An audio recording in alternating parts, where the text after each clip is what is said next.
This is a deep dive video into Crypto Advantage, actually the latest iteration of Crypto Advantage, explaining how myself and actually thousands of other people are getting paid from the fees that everybody is paying to Uniswap or, for example, 1inch whenever they make a trade there. So take your time and watch the video. Why this is so unique is we are going to be trading with the LPs directly. We're not going to be using centralized exchanges and doing something very unique. It also involves us having part of our balance in Ethereum and part of it in USDC. So we'll also be growing our Ethereum and our USDC simultaneously rather than just USDC. But I'm going to let Hitesh and Kay take it over and talk about why they see how valuable this is, why it's so different from what else is in the marketplace, and especially why we just went to close out of everything on Binance and to make this transition. But Hitesh, I'll let you take it away, my friend. Absolutely. So thank you, Tyler. So guys, first of all, a very quick background on Kay, since none of you have spoken with him before. I know I've done a couple of calls with all of you, but Kay is an ex-Goldman Sachs exec, very, very experienced. He's also the head of Hatchworks VC in Europe. Him and I have been partners and friends for almost a decade now. We've worked on many different projects together. And this particular project and this process of participating in the crypto markets is really coming from Kay's side. This is something their fund has been working on.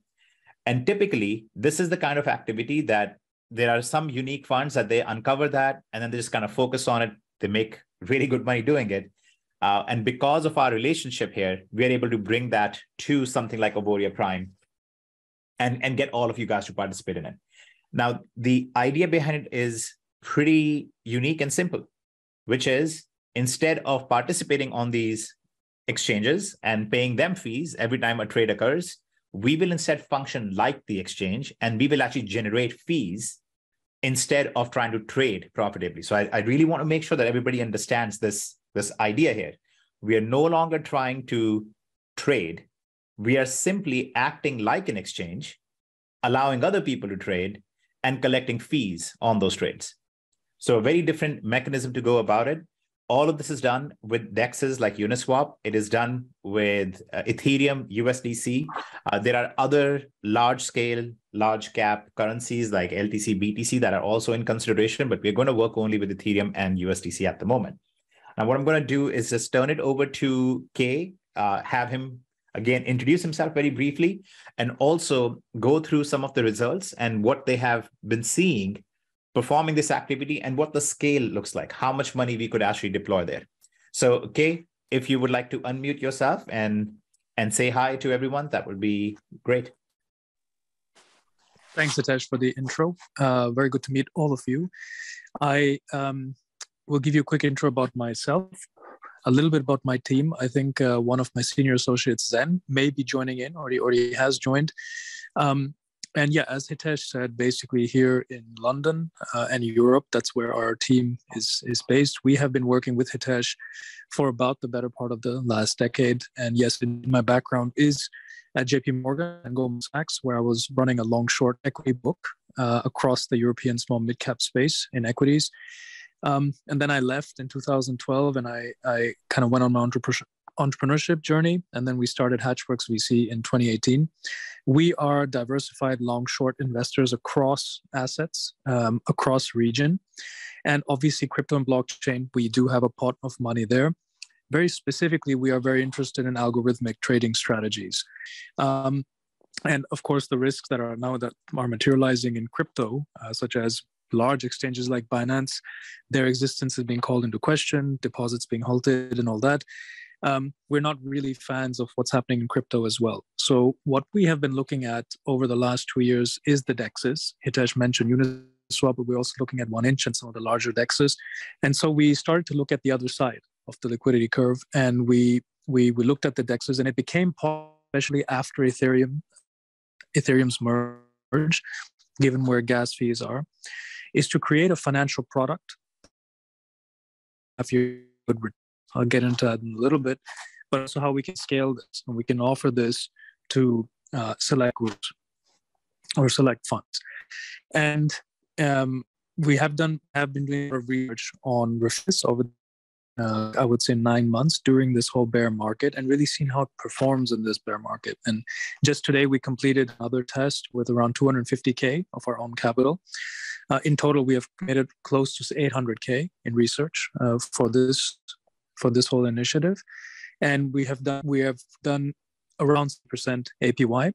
The ranges of return that we can generate in these type of markets range from 10 a year all the way up to 80%. 60% kind of being the traditional normal range, but sometimes you do also get Ethereum rising, especially since it's fallen a lot, and that can push returns a little bit higher.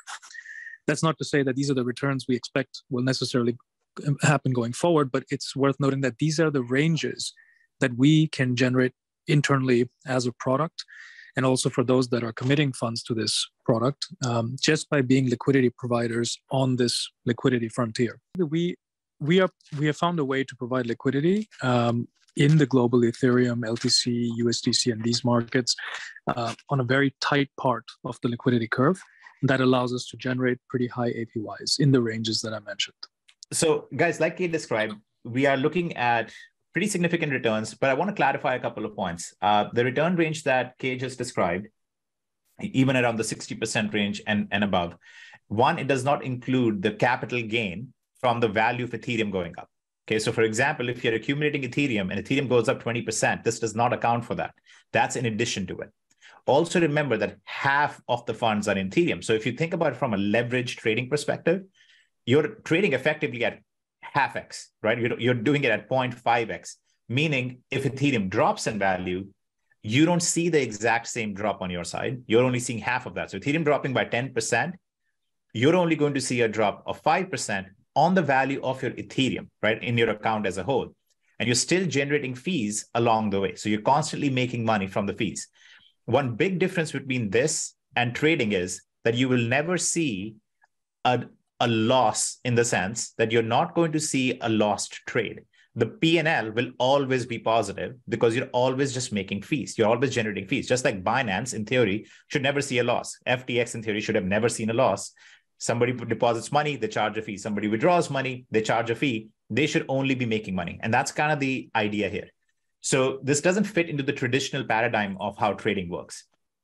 The other thing I want to also point out is that this does not account for compounding. So if you're taking the fees that you're generating and putting it back in, then obviously your returns would kick up significantly. This is a very pure, you are running effectively, not from a regulatory perspective, but effectively, practically the way it's working out, you're running a mini exchange. People are depositing and withdrawing Ethereum and USDC, and you're charging a fee every time that happens. So keeping that in mind, that is all being accumulated in a separate wallet. People are sending you a fee every time that happens. And you take that fee, you can put it back in, you can compound this. So the range described by Kay does not include the Ethereum capital gain. It also does not include compounding on this. So the numbers can get bigger, can get more aggressive than that. But like you will find with Kay, him and I both prefer to be much more conservative about these things. This is activity that is already occurring today. When you look at a DEX, when you look at the movement of money across all the different mechanisms out there, ignoring the centralized exchanges. In a centralized exchange, what happens is that you send money to an entity and then you withdraw money from that entity. But in a DEX, when you are buying USDC, for example, you're purchasing it directly from another person, right? It's a peer-to-peer kind of scenario. But it's when you look behind the scenes, it's not peer-to-peer, it's actually peer-to-pool, right? There are these liquidity pools which people are a part of. And when you come in and you want to buy USDC from somebody for Ethereum, you're basically buying it from that pool. Okay, that's how the entire system functions. We're not trying to create a new exchange. This is not something different that we're going to do. What is happening is that this is already occurring, and we are now piggybacking off of that, and we are effectively becoming a part of that, or in some cases, becoming the entirety of that liquidity pool. Yeah. So when that trade occurs, we don't care about if the person who bought the USDC or bought Ethereum, whether they made profit or loss on that trade doesn't matter to us. What matters to us is that the trade occurred, right? Somebody bought it or sold it, and therefore we made money because we charged a fee. We are taking your capital and putting it on the liquidity frontier, where all the billions of volume is already happening as we speak. So to give you some numbers, yesterday we increased our liquidity in the pool from 83,000 to 250,000. Our fees also jumped up by that scale immediately. As we speak right now, across all the DEXs, billions and billions of volume is being traded in the crypto majors. And we're effectively getting some of that action using smart contracts. That's it. And there's also no counterparty risk. So with Binance, as you have withdrawn some of your capital because it is very possible that they may get shut down. With FTX, all the people that were having algos being traded there, it was almost an academic exercise because all the money is gone now. This is impossible with this product because you're not actually trading against one centralized exchange, and your capital is not really sitting in a centralized locus. So those are all moot points here. You can withdraw your liquidity at any time. So it's very, very different. I don't think there's a product like this out there, certainly not in retail. In layman's terms, for the average person, how they could sell this is essentially you're putting money in a liquidity pool and becoming a part of a liquidity provider and getting paid on the fees they make. Correct. But that's really not very layman friendly, right? Because they don't even know what a liquidity pool necessarily means. What are you talking about? The angle that I would suggest is, hey, so far, you have been participating in trading, but guess who always makes money, whether you win or lose? The exchange, the liquidity provider in the background. Now we're changing the game where you get to be that. You're no longer trading. You're just making money off of everybody else in the world that is trading. Because there are no drawdowns, because there are no situations that would cause an emotional panic in someone, it is conservative. It's emotionally very easy to manage. But at the same time, the returns are actually quite strong. We're talking about 20 to 60% range, APY, the annual range, without compounding and without the accounting for any gain in capital or gain in value of Ethereum and so on. The volume is what is driving everything for us, not getting good entry points and exit points. I understand. So if someone has $100,000 in BTC and they are going to send capital, I understand that it goes to Dart. Dart's the bridge.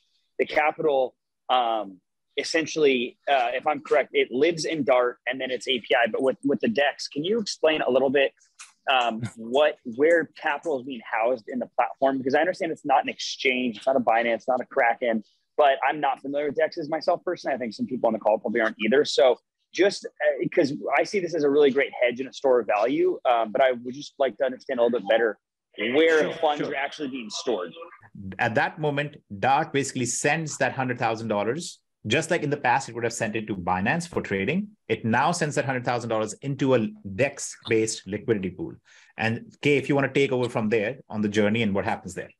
Yeah, absolutely. And basically, to be very specific, this DEX-based liquidity pool, let's take Uniswap as an example, but it could also be 1inch, which is a huge DEX. On Uniswap, it goes into a smart contract, and you can effectively, that money then is used by the Ethereum blockchain across blocks to offer liquidity for users who are interacting with Uniswap in order to buy USDC or sell ETH or buy WBTC or a range of the very liquid cryptos. So think of it as each of these smart contracts holds money and it offers the liquidity inside there, the money in there to buyers and sellers. And in return, it takes a fee.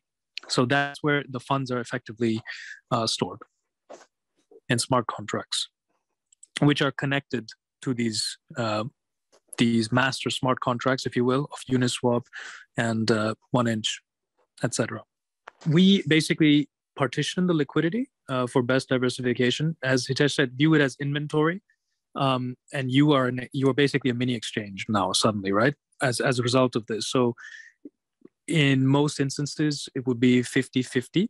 So 50% we would put in Ethereum and 50% in USDC. Hence why Hitesh mentioned the leverage is effectively 0.5 if Ethereum goes up or goes down. But there are instances where we would have other liquid coins as well. So the Ethereum allocation would be 25%. Then there'll be WBTC, which is basically the Ethereum variant of BTC, which has decent volumes as well. And then the rest is USDC. Generally speaking, we are moving between these 3 or 4 currencies just because of the where the volumes are right now. And we continuously monitor that and see where the flows are going.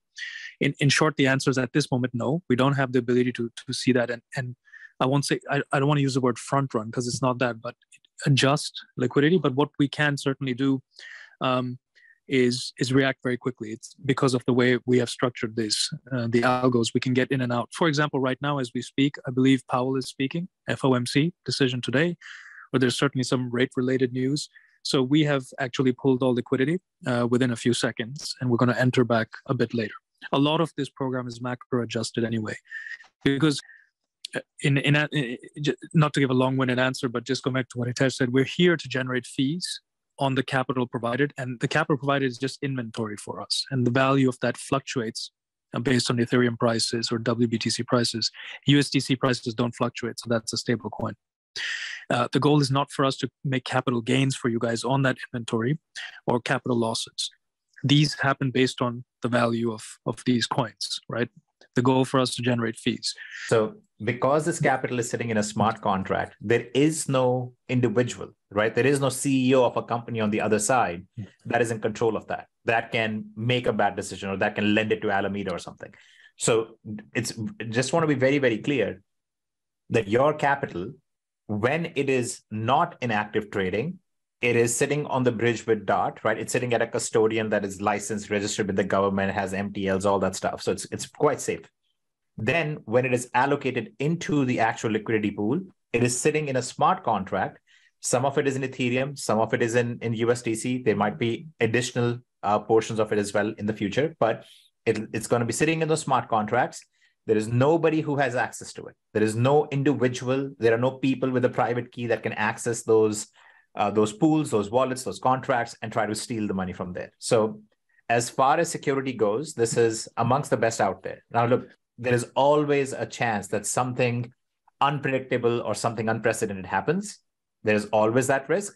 But in terms of comparing this to something like a risk of Binance or a risk of any centralized exchange, we're talking, it's a factor that is millions of times less likely of something going wrong. Yeah. So outright fraud, that risk is not really there. Exactly. I mean, if you guys are following the development of Ethereum and some of the competitive competing blockchains, you notice that one of the biggest risks, one of the existential risks with any blockchain is what is known as a 51% attack. And that has never happened in Ethereum successfully. And now the network is stronger than it ever was post-merge. And so as long as you guys believe that Ethereum won't crash as a whole system as we know it, then you're fine. We have a full team. We have a team of 30 people who kind of run various facets of my firm, of Hatchworks. And a lot of our focus is on the algorithmic side, especially liquidity provision. So this is something we know pretty well. We've been doing this for now 18 months, specifically on what I discussed today. Our level of capital commitments will exceed over 2 million just for this specific strategy alone by the end of this year, by the end of, Q1 of next year. So we're pressing ahead because we love the returns. We love the risk-adjusted profile for this. There is, of course, risks with this, but I've been trading FX for a very long time. And let's just say the market doesn't make sense for me. And so we kind of do believe this is pretty special. I hope that you got something out of this video. And if this was something that added value to you, just click subscribe, like the video, because there's more content like this coming your way. So it's better to stay tuned. Have a good day, evening, morning, whatever it is where you are, and continue hustling.